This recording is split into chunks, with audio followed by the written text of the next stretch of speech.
Halo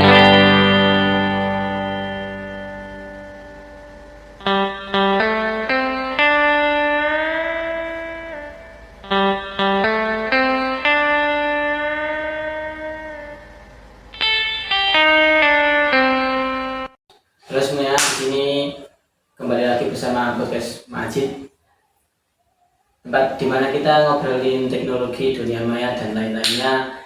Ya, saya selaku host hari ini Nasruddin Latif, dan tentu saja saya tidak sendiri, ditemani oleh partner saya Mas Reza.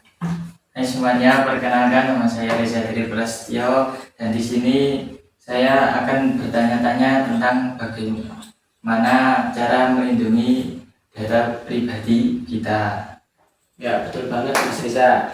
Topik ini semakin relevan karena kita harus menjaga data pribadi kita agar tidak tercolong oleh hacker-hacker di luar sana. Ya, di sini kita akan bertanya-tanya kepada Mas Riza tentang etika dan keamanan digital. Yang pertama, pentingnya melindungi data pribadi dan identitas digital. Segmen pertama yang akan saya tanyakan kepada Mas Riza yaitu menjaga kerahasiaan data. Gimana pendapat Anda, Mas Riza? Ya, kalau menurut saya cara menjaga kerahasiaan data itu ya yang simpel saja ya, saya jelaskan. Data pribadi seperti nama, alamat, nomor telepon, alamat email, dan informasi pribadi lainnya harus kita jaga kerahasiaannya. Data ini tidak boleh jatuh ke tangan yang salah karena dapat disalahgunakan. Bagaimana pendapat Anda? Ya, saya setuju ya. Kita lanjut ke segmen yang kedua untuk kita tanyakan kepada Mas Riza. Segmen yang kedua kita akan tanyakan yaitu tentang mencegah pencurian identitas. Gimana pendapat Anda? Mencegah pencurian identitas terjadi ketika seseorang mendapatkan informasi pribadi kita dan menggunakan untuk berpura-pura menjadi kita. Hal ini dapat menyebabkan kerugian finansial, kerusakan reputasi, dan masalah hukum. Bagaimana? Ya, itu sangat-sangat berbahaya bagi kita juga, Mas Riza ya. Yang ketiga, segmen ketiga akan saya tanyakan juga kepada Mas Riza tentang mencegah kebocoran data. Gimana Mas Riza? Ya, cara agar mencegah kebocoran data itu seperti terjadi ketika informasi pribadi kita disimpan di tempat yang tidak aman, atau ketika sistem keamanan suatu perusahaan atau organisasi diretas. Kebocoran data dapat menyebabkan informasi pribadi kita tersebar luas di internet dan disalahgunakan. Wah, sangat berbahaya sekali ya Mas Riza. Ya, memang. Ya, di sini saya akan bertanya untuk yang terakhir kalinya tentang mencegah kerugian finansial dan reputasi. Gimana pendapat Anda? Cara mencegah kerugian finansial dan reputasi yaitu jika data pribadi dan identitas digital kita disalahgunakan, kita dapat mengalami kerugian finansial seperti kehilangan uang di rekening bank atau terjerat hutang. Selain itu, reputasi kita juga dapat rusak jika identitas kita digunakan untuk melakukan tindakan yang tidak etis atau melanggar hukum. Kan kita juga tidak tahu kalau ada yang menggunakan. Ya, di sini kita akan berbalik pertanyaan. Mas Riza akan bertanya saya.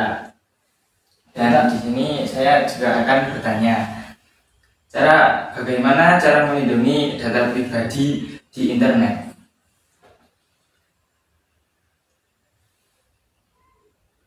Berikut adalah beberapa cara yang dapat kita lakukan untuk melindungi data pribadi kita di internet. Yang pertama, menggunakan VPN. VPN adalah layanan yang memungkinkan kita untuk terhubung di internet melalui server yang aman. Dengan menggunakan VPN, alamat kita akan disembunyikan dan data kita tidak akan dienkripsi sehingga lebih sulit bagi orang lain untuk melacak aktivitas kita di internet. Bagaimana jika kita tidak bisa menggunakan VPN? Apakah ada cara lain? Nah, kita bisa menggunakan cara kedua kita, menggunakan password yang sangat kuat. Password yang kuat adalah password yang sulit ditebak oleh orang lain.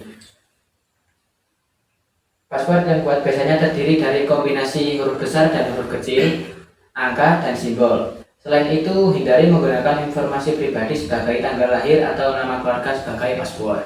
Kalau gitu, kalau seumpama kita sudah memakai kata sandi yang kuat, terus kita mengaktifkan autentikasi 2 faktor, itu bisa tidak? Nah, itu sangat bisa agar data kita menjadi lebih aman.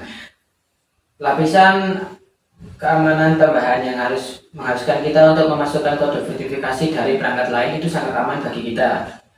Untuk memasukkan kode verifikasi dari perangkat lain, seperti ponsel selain password saat masuk ke akun online, dengan mengaktifkan dua faktor, akun kita akan lebih sulit diretas meskipun password kita diketahui oleh orang lain. Oh, jadi begitu. Sekarang saya mau menanyakan itu cara menggunakan enkripsi itu bagaimana, Mas? Ya, menggunakan enkripsi adalah proses pengubah data menjadi kode yang tidak dapat dibaca oleh orang lain.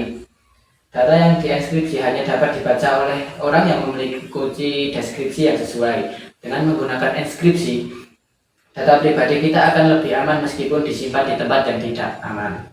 Oh, begitu. Ya, saya sudah lumayan paham ya.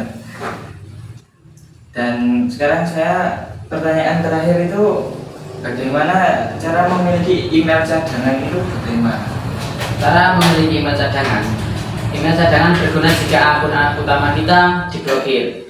Dengan memiliki email cadangan, kita masih dapat menerima informasi penting dan memulihkan akun email utama kita. Melindungi data pribadi dan identitas digital adalah tanggung jawab kita bersama agar kita tidak kecolongan uang atau apa di rekening bank dan kita bisa menjaganya dengan baik. Ya, sekian podcast kita hari ini. Assalamualaikum warahmatullahi wabarakatuh.